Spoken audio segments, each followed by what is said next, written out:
The comedy is the name of the title, by the way. Number 11, Zero Dark 30, directed by Catherine Bigelow.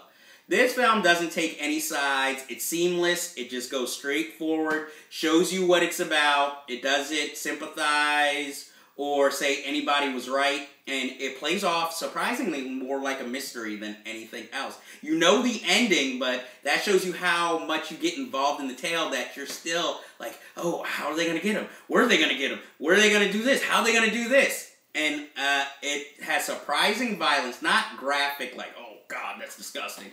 But, you know, the violence that they do show just shocks the hell out of you. Well, I like that movies can do that to you, like when it generates suspense, you know? Exactly, especially considering how many movies I see a year. It's very rare that a film can do that.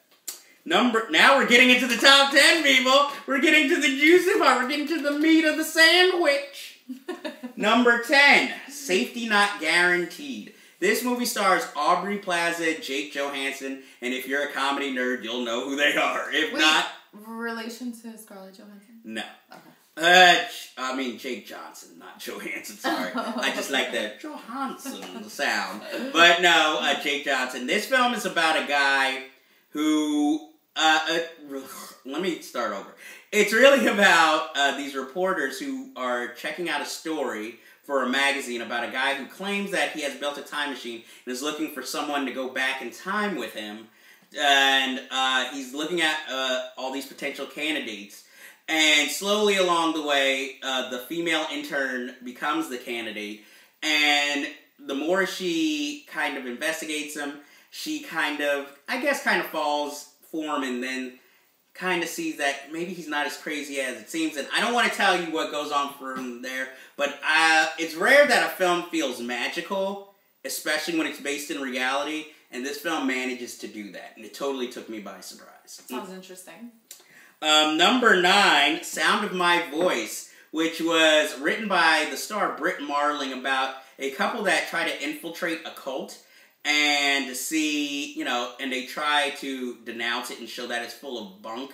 But along the way, as they're getting into it, it kind of gets into their head so that they start questioning each other's faithfulness to each other as well as the story, and jealousy sprouts its ugly head, and then they and us start to wonder, is this cult really that far out, or might they actually be onto something? Wait, which one is that? The Sound of My Voice. Oh, it's not the one with Elizabeth Olsen. No, that came out 2 years ago. Martha May and Marlene. Okay, I just saw it, sorry. This is a totally different film. This one isn't as dramatic, but this is more of a question mark film. And I have to say, it surprised the hell out of me because I'm not going to say I had a bias, but I was ready to hate it. But it shocked the hell out of me, and I really enjoyed it. And you know how biased I can be at times. So if I overcame my bias and really enjoyed it, that shows you how powerful a film is, and on a low budget. And Britt Marling, she's the goods. She can actually act. She writes her ass off, and you know, she's actually a person full of ideas in filmmaking, and I applaud it. While she didn't direct it, she's charismatic as the lead. She wrote a good script that keeps you guessing and questioning. Number 8, Django Unchained, directed by Quentin Tarantino. I didn't expect to like this as much as I did. I mean, the previews weren't anything magical to me, but this is a fun film. It shows a love of cinema. It's an homage to westerns, but it's still very entertaining. And it's surprisingly funny for the subject matter. And I was surprised I liked it as much. I can't say it got my heart, but it got my mind racing. It got my passion for film going. So while it lacked to me some heart, I really enjoyed it. And Quentin Tarantino has made a comeback. He has never made, in my mind, a truly bad film, but he finally made one that made me become a fan of his and appreciate him again. Wait, can I just say this, though? Yes. We saw a movie together that featured that as a preview, and we were both, you know, we always do this. We always look at each other and we're like, are you going to see this? Like, are you interested or whatever? Mm-hmm. And, of course, he would give me short answers, and he'd be like, well, maybe, or no. And we both looked at each other when we saw that preview, and we were like, no.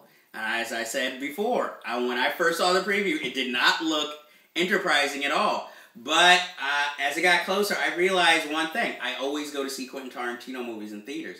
So even if it looked like dog shit, I have to go see it. Just to see it. Even if it got bad reviews. Just to see it. I have to. It definitely got me a little bit more interested in watching it after you said you saw it and you enjoyed it. And I was just sort of like, really? Like, how can you enjoy this? I'm not really sure about it. I think the preview sells it short by trying to hip it up. Right. I think if you just go see it on its own merits, it's actually more entertaining and has a little bit more to say than, you know, the way the preview makes it look like, oh, let's play some James Brown as he shakes off the shackles. And Django, the deicide. Yeah, you know, like really that's so where it just looks like it's trying to be cool, yes, but once you watch it, you realize while it is trying to be cool, it's more than that.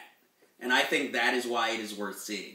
And I think it looks beautiful when you see it. I admit, I think it's a little bit too long.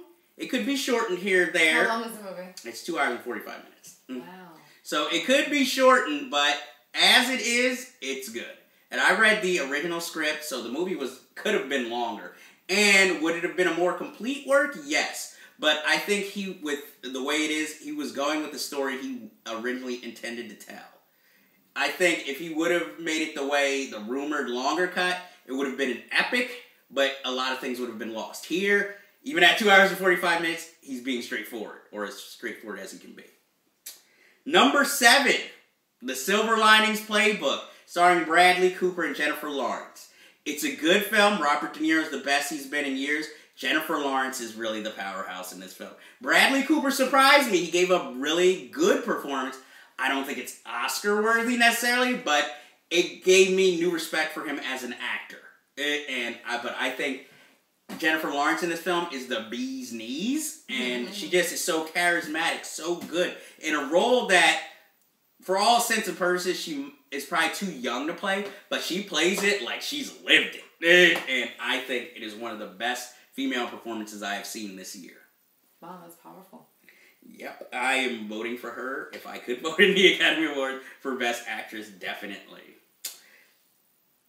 Because hers is one of the few I've seen. Number 6, The Master by Paul Thomas Anderson. This shows a true love of cinema and of storytelling. It revolves around the same themes of fathers and sons that he usually, or mentor and mentee, or whatever, or student relationship. But I really think this was a powerful film.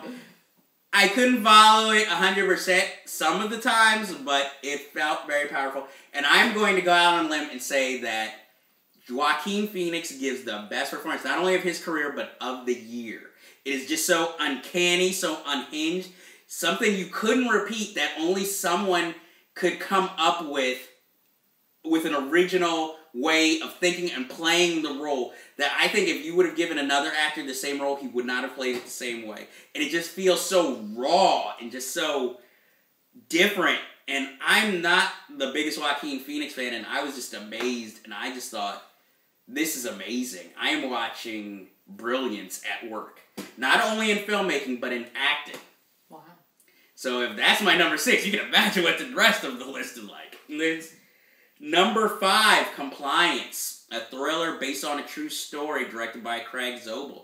This is a story based on the true story of a woman who received a phone call from police saying that one of her employees had supposedly lifted money out of a woman's purse and that she has to detain the woman in the back and for her to search her and then strip search her, and then it goes crazy and ends kind of in a sexual assault. But it is definitely a film I don't want to ruin, and it is a great thriller, and the scary part is just realize, you sit there and think, this could never happen, but it did happen many times. What's the name of the movie? Compliance, and it is one of the best films of the year. I knew going in I really want to see it as a fan of his previous film, Great Wall of Sound, or Great World of Sound, but this is totally different material. And Pat Healy, you are such a great actor that you are totally convincing in this role, and the ultimate villain of the year.